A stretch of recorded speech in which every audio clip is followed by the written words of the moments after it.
Et bonjour à tous. Alors, nouvelle vidéo sur Kingdom Hearts. Aujourd'hui, on va s'intéresser à un autre format de Kingdom Hearts. Quand on entend Kingdom Hearts, à quoi on pense en premier? Effectivement, jeux vidéo, goodies, cosplay, le Keyblade et j'en passe et des meilleurs. Mais aujourd'hui, on va s'intéresser au manga de Kingdom Hearts.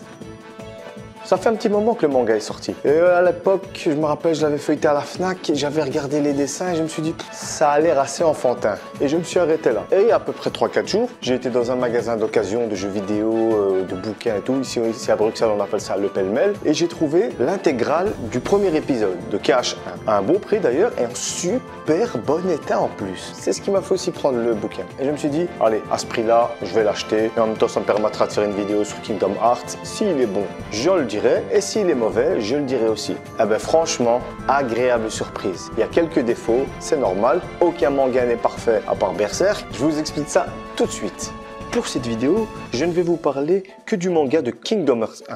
Car bien sûr, je n'ai pas lu les autres. Je ne préfère pas en parler. Ce manga est écrit et dessiné par Shihiro Amano, bien sûr basé sur l'idée originale de Tetsuya Nomura. Au Japon, il est édité par Enterbrain. Chez les Français, c'est la Pika Édition qui s'occupe de le sortir. Kingdom Hearts 1 en manga compte 4 tomes. Le premier est sorti le 30 octobre 2003 au Japon et le 13 juin 2012 en France. 9 ans d'écart quand même. Le tome 2, quant à lui, est sorti le 25 avril 2004 au Japon et le 13 juillet 2012 en Europe. Effectivement, le tome 1 et 2 sont sortis en France le même jour. Le tome 3, quant à lui, est sorti le 25 novembre 2004 au Japon et le 4 juillet 2012 en France. Le quatrième et dernier tome est sorti au Japon le 31 janvier 2005 et le 19 septembre 2012 en France. Plus tard, une version Final Mixed, pour pas changer des jeux, va voir le jour et compte seulement 3 tomes. Le premier est sorti le 22 décembre 2006, le deuxième le 22 janvier 2007 et le dernier le 22 mars 2007. Pour la version intégrale, quant à elle, elle est sortie le 14 juin 2017 chez l'éditeur Nobinobi.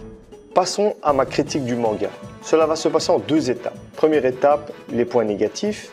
Ensuite, les points positifs. Et on finira avec une conclusion assez générale du manga. On commence. Pour les points négatifs, personnellement, j'en ai recensé 2. Mais alors seulement 2 et ça m'a vraiment étonné. Premier point négatif, c'est le design de Sora et de Kairi. Ils sont trop enfantins. C'est vrai que même le jeu Kingdom Hearts 1, ils sont enfantins, mais je sais pas, dans le jeu ça passe, on pardonne. Mais ici, ça le fait pas du tout. Et surtout, Sora, c'est un peu le petit comique du groupe. Et on prend pas assez, quand on le voit, on prend pas assez l'histoire au sérieux en fait. Ça fait sortir de l'histoire quand Sora il doit se battre contre le Darkseid ou le premier boss de l'île de Traverse. Ça le fait pas du tout. Ouais, le premier mauvais point c'est le design de Sora et de Kairi. Deuxième mauvais point, comme je l'ai dit, c'est enfantin. Voilà, on sent qu'on n'est pas encore rentré dans Kingdom Hearts Chain of Memories. Et l'histoire, elle n'est pas encore assez noire, c'est assez sérieuse. Et ça, je l'excuse pour ce tome, mais je vais quand même acheter Chain of Memories pour voir le problème s'il a été résolu. Parce que effectivement, dans Chain of Memories, le jeu est beaucoup plus dark. On rencontre l'organisation 13. On est vraiment, en fait, dans le manga, on sent qu'on est à Disney. Voilà, on va rencontrer tous les personnages de Disney. Il faut sauver les 7 princesses de cœur. On voit que c'est Disney qui a la manette du 1. Après Chain of Memories, on se concentre sur les personnages que Nomura a créés. Et c'est ça qui donne un background un peu dark et un peu noir. C'est pour ça que dans ce manga, ça m'étonne pas que c'est assez enfantin comme ça. Mais bon, c'est pas grave, c'est quand même positif. C'est le seul point négatif pour moi qui m'ont sauté aux yeux. Par contre, les points positifs, pour moi, il y en a. Déjà, la version intégrale, c'est super. On a plus de 500 pages. On peut se taper toute l'histoire de Kingdom Hearts en une fois, quoi. C'est génial. Et ce qui est bien dans ce manga aussi, c'est qu'il y a des pages bonus, en fait. Je vais vous donner un exemple. Quand Sora, il arrive à la ville de Traverse, il rencontre Squall et tout le bazar. À un moment, on voit Squall dans une grotte en train de s'entraîner et on voit Kairi qui vient lui donner à bouffer et en fait la bouffe de Kairi elle est dégueulasse et ça amène à des petites scènes comme ça qui n'existent pas dans le jeu. On voit où s'entraîne Squall dans une espèce de grotte comme ça. C'est super intéressant, il y a des petits détails comme ça qui rajoutent un plus au scénario. C'est vraiment bien. Deuxième point positif, les personnages de Square sont juste trop stylé. Quand on rencontre Léon la première fois, c'est juste terrible. Et pareil pour Cloud, le design des personnages est vraiment, mais vraiment bien travaillé. Bon, et Maléfique, là aussi, la première image de Maléfique aussi, elle a du charisme et ça, c'est très, très bon. Mon personnage préféré niveau design là-dedans, Léon et Riku. Riku, c'est aussi un gamin, mais il l'a super bien travaillé. On sent que Riku est plus adulte que Kairi et que Sora. Et ça, c'est vraiment bien. Très bon point, design des personnages. Ça, j'ai rien à dire là-dessus. Qu'est-ce que je peux encore dire? Ça se lit tout seul. C'est vraiment un bon manga. À part ce côté enfantin, comme j'ai dit, tout le reste, pour moi, j'ai accroché du début à la fin. Même si je connais l'histoire, il n'y a pas de souci, ça passe super bien. Nous allons conclure cette vidéo avec un petit récapitulatif. Alors, niveau mauvais points, j'en ai trouvé que 2. Sora et Kairi m'ont fait chier, ils sont trop designés enfantins.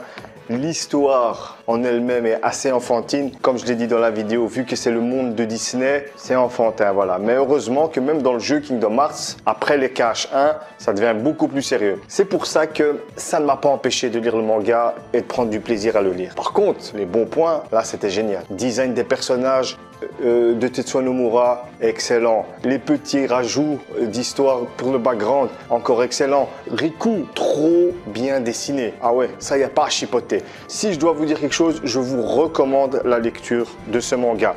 J'ai cherché un petit peu sur les forums. Il y a beaucoup de personnes qui restent bloquées sur ce côté enfantin du manga et du design. Ce que je peux comprendre, il n'y a pas de problème. Mais il faut pas s'arrêter à ça, les gens. Il faut vraiment pas s'arrêter à ça parce que même ceux qui connaissent Kingdom Hearts, ils vont apprendre des petits trucs. Comme je vous l'ai dit avec l'exemple de Squall quand il s'entraîne ou qu'Aeris, elle ne sait pas cuisiner.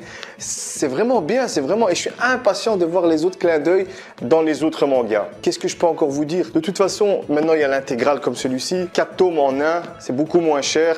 Il y a moyen de le trouver en occasion maintenant parce que ça fait un petit moment que c'est sorti.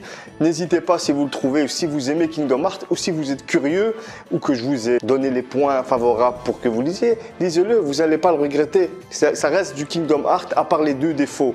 Moi, franchement, je vais lire la suite, même si je connais la suite. C'est pour les petits bonus, c'est pour le plaisir de la lecture et d'avoir un autre format sur Kingdom Hearts. Je vous remercie d'avoir regardé cette vidéo. N'hésitez pas à aller regarder mes autres vidéos, laissez un commentaire, un pouce bleu et moi je vous dis à la prochaine pour d'autres vidéos. Ciao!